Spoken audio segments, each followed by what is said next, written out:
భాస్కర్ నగర ప్రజల వాసులందరికీ కూడా యేసుక్రీస్తు నామమున ప్రత్యేకమైనటువంటి వందనాలు తెలియపరచుకుంటున్నామండి. మేమందరం కూడా ఈ ప్రాంతానికి రావడానికి దేవుడు ఎంతగానో కృప చూపాడు. అంత మాత్రమే కాకుండా మమ్మల్ని ప్రేమించి దేవుని యొక్క వాక్యాన్ని, ఆయన రక్షణ సువార్తను మీకు తెలియపరచడానికి దేవుడు మమ్మల్ని ప్రేరేపించాడు కనుక మేము ఆ పనులు మానుకుని ప్రాంతానికి వచ్చామండి.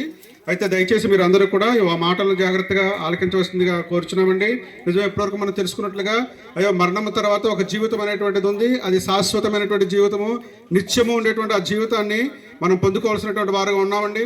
అయితే మనం ఈ లోక సంబంధమైనటువంటి వాటిల్లో, ఈ లోక సంబంధమైనటువంటి కార్యక్రమాల్లో మానవుడు మరణం తర్వాత ఉన్నటువంటి జీవితాన్ని కోసం ఆలోచన లేనిటువంటి వాడుగా, మరణం తర్వాత వచ్చేటువంటి నిత్య జీవం కోసం ఇప్పుడు ఆలోచన లేనిటువంటి వారుగా మానవుడు జీవిస్తున్నారు.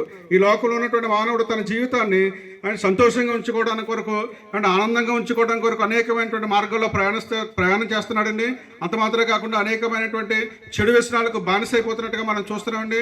అండ్ అనేక మంది త్రాగటం వల్ల తమ జీవితాలు ఆనందంగా ఉంటాయని, తమ కుటుంబాలు ఆనందంగా ఉంటాయని అనుకుని ఏమండి త్రాగుడికి బానిసైపోయినటువంటి వారుగా మనం అనేక మందిని చూస్తున్నాం. వారి జీవితాల్లో త్రాగుడికి ఎప్పుడైతే బానిసైపోతున్నారో అండ్ అనేక రకమైనటువంటి అనారోగ్యాలు వారికి ఏలుబడి చేసి అండ్ చివరికి మరణించినటువంటి వారుగా ఉంటున్నారు.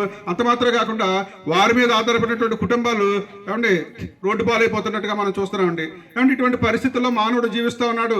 ఏమంటే ఆనందాన్ని కోరుకుంటున్నాడు. ఆనందం ఎక్కడ దొరుకుతుందా, నాకు ఆత్మకు ఆనందం ఎక్కడ దొరుకుతుందా అని తాగుల్లోకి వెళ్ళాడు. ఏమంటే అనేక రకాల శరీర ఆశల్లోనికి, వ్యభిచారంలోనికి, ఏమంటే అలాగే నరహత్యలోనికి, అంటే దేశాల్లోనికి, ఏమంటే మనుషులు జీవిస్తున్నటువంటి విధానాన్ని మనం చూస్తూ ఉన్నామండి. అయితే మీకు ఒక విషయం నేను చెప్పాలనుకుంటున్నాను. ఒక పట్టణంలోనండి ఒక నలుగురు యవనస్తులైనటువంటి వారు నడి మధ్యరాత్రి వేళ ఏం చేస్తున్నారంటే ఒక ఆటో మీద వెళ్తున్నారట. ఆటో మీద వెళ్తుంటే ఒక స్త్రీ కనిపించింది. ఆ స్త్రీని తీసుకెళ్లి శుభ్రంగా అమ్మాయిని పాడు చేసిన తర్వాత అమ్మాయిని చితుకొట్టేసి బాగా బాధేసి రోడ్డు పక్కన పాడేసి వెళ్ళిపోయారండి. వెళ్ళిపోయినప్పుడు ఏమైందంటే తర్వాత ఆ కొన ప్రాణంతో ఉన్నటువంటి అమ్మాయిని తీసుకెళ్ళి హాస్పిటల్ తీసుకెళ్ళిన తర్వాత ఆ అమ్మాయికి ఎయిడ్స్ ఉందనేటువంటి విషయం తెలిసిందండి.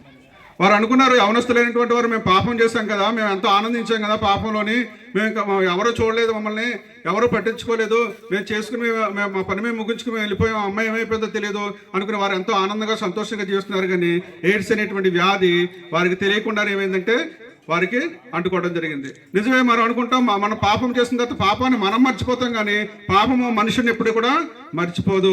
పాపం మనిషిని వెంటాడుతూ ఉంటుంది. తన మరణకాలం వచ్చేంత వరకు ఏమంటే చివరి గడియ వరకు కూడా మరణం అనేటువంటిది, పాపం అనేటువంటిది వెంటాడుతూ ఉంటుంది. పాప భయం మనుషులకి లేకుండా పోయింది కనుక పాపం ఒక్కసారి పాపం చేసిన తర్వాత ఆ పాపం తను వెంటాడుతూ ఉంటుంది. మరణం వచ్చేంత వరకు వెంటాడుతూ ఉంటుంది. మరణానికి తీసుకెళ్ళిపోతూ ఉంటుంది. నాశనానికి తీసుకెళ్లేటువంటి పరిస్థితుల్లో ఉంటుంది. కనుక దయచేసి మనం గమనించవలసినటువంటి వారుగా ఉన్నాము. మన పాపాన్ని మర్చిపోయినప్పటికీ కూడా పాపం నిన్ను వెంటాడుతుంది అనేటువంటి సంగతి నీడవలే వెంటాడుతుందన్న సంగతి గమనించవలసినటువంటి వారుగా ఉన్నామండి. అంత మాత్రమే కాకుండా ఒక విషయం ఏంటంటే మన పేపర్లో చదవండి, ఒక ధనికుడైనటువంటి వ్యక్తి వివాహానికి సిద్ధమై ఒక వ్యక్తిని వివాహం చేసుకోవాలని నిశ్చితార్థం చేసుకున్నాడంట. కోటీశ్వరుడు, 400 కోట్ల పైన ఆస్తి కలిగినటువంటిగా ఉన్నాడు. అయితే ఆ అమ్మాయిని తీసుకుని ఒక టీ పార్టీకి ఎక్కడికి కొండ మీదకి వెళ్ళారట. వెళ్ళిన తర్వాత ఆ అమ్మాయి ఏం చేసిందంటే అతన్ని ఆ లోయలోకి తోసేసి చంపేసింది. ఆవిడ అనుకుంది, నేను ఇతనితో ఇక్కడతో నా జీవితం అయిపోయింది, ఇతను ఎప్పుడైతే నేను చంపేసానో ఇక నేను ఫ్రీగా ఉండొచ్చు, నాకున్నటువంటి వ్యసనాలు, నాకున్నటువంటి అక్రమమైన సంబంధాలను సాగచ్చు అనుకుంది. కానీ ఆ అమ్మాయి జైలు పాలైపోయి జీవితాంతం కూడా ఆ జైల్లో ఉండవలసినటువంటి విధానంగా మనం చూస్తున్నామండి. అయితే మనం గమనించవలసిన విషయం ఏంటంటే పాపం అనేటువంటిది తరుముతుంది మనిషిని. పాపము చేసినప్పుడు రుచిగా ఉంటుంది, తాగినప్పుడు చాలా ఆనందంగా ఉంటుంది, కాబట్టి ఎదుటివారిని హత్య చేసినప్పుడు ఆనందంగా ఉంటుంది, ఎదుటివారిని పాడు చేసినప్పుడు ఆనందంగా ఉంటుంది. తర్వాత అది నిన్ను తరుముతూ ఉంటుంది, మరణం వరకు తరుగుతుంది, మరణాన్ని కలగజేస్తుంది. కనుక యేసుక్రీస్తు ప్రభువుని గురించి ఆయన సర్వోన్నతమైనటువంటి దేవుడు కనుక ఆయన వద్దకు వచ్చినటువంటి వారిని ఏమంటే వారు ఎంత పాపమైనప్పటికీ కూడా ఆయన ప్రేమించేటువంటి బ్రహ్మామూర్తి అయినటువంటి దేవుడు. ఆయన ఏం చేస్తున్నాడు, నశించిన దాన్ని వెతకి రక్షించడానికి ఈ లోకానికి ఆయన వచ్చాడు. ఆయన తన ప్రాణాన్ని పెట్టాడు. నీవు పొందవలసినటువంటి మరణాన్ని, నీవు పొందవలసినటువంటి ఆ శాపాన్ని, ఏమండి ఆ శాపం వల్ల ఆ నష్టం వల్ల చెట్టు కీడంతటి కూడా యేసుక్రీస్తు ప్రభువారు ఆ శిలువ మీద అనిపించి మనకు రక్షణ అనుగ్రహించారు. కనుక దయచేసి గ్రామస్తులందరూ కూడా గమనించవలసిన విషయం ఏంటంటే యేసుక్రీస్తు ప్రభువారిని మీరు సొంత రక్షకునిగా అంగీకరించండి, మీ పాపములన్నింటినీ విడుదల పొందుతారు. అంత మాత్రం కాకుండా మరణము తర్వాత ఉండేటువంటి నిత్యమైనటువంటి జీవము, నిత్య రాజ్యానికి, నిత్యము యుగాలు ఉండేటువంటి ఆ సంతోషకరమైన రాజ్యానికి వెళ్ళాలంటే యేసుక్రీస్తు వారి యొక్క రక్తం ఒక్కటే, యేసుక్రీస్తు వారి యొక్క రక్తం ఒక్కటి మాత్రమే నిన్ను స్వర్గానికి తీసుకెళ్ళగలదు. యేసుక్రీస్తు వారి రక్తం ద్వారా మాత్రమే నీ పాపములు విడుదల పొందుతావు. యేసుక్రీస్తు వారి రక్తం ద్వారా మాత్రమే నీ విడుదల పొందుతావు. కనుక ఆయన వైపు చూస్తున్నటువంటి వారికి ఆయన అంటారు కదా, నేనే మార్గాన్ని, నేనే సత్యాన్ని, నేనే జీవాన్ని. ఏసే మార్గము, ఏసే సత్యము, ఏసే జీవం అనేటువంటి విషయాన్ని మీ అందరికీ తెలియపరచడానికి మేమందరం కూడా ఈ ప్రాంతానికి వచ్చామండి. దయచేసి గమనించండి. ఆ యేసుని గురించి మీరు ఆలోచించండి. మీ యొద్దకు అనేటువంటి కరపత్రికలు పిల్లలు తీసుకొచ్చారు, మీరు చదవండి, చదివి ఆలోచించండి. ఆలోచన చేసినప్పుడు అయ్యో మరణం తర్వాత ఉన్నటువంటి ఆ నిత్య జీవాన్ని పొందుకోవడానికి దేవుడు మీకు మార్గాలు సరళం చేస్తాడు. దయచేసి మనం ప్రార్థన చేసుకుందామండి.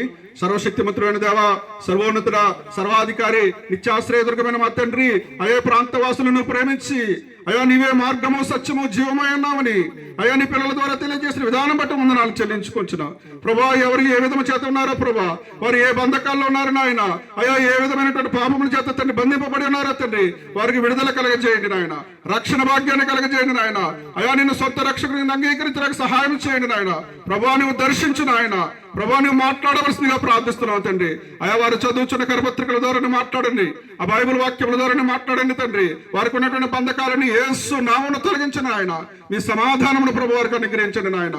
అలానే తండ్రి నాయన పరిచయం బిడ్డలందరినీ కూడా నీ కృపలో జ్ఞాపకం చేసుకొని అయా నీ ప్రేమతో నింపమని నజరేయుడైన యేసు క్రీస్తు నామమున అడుగుచున్నాం పరలోకపు తండ్రి. ఆమేన్.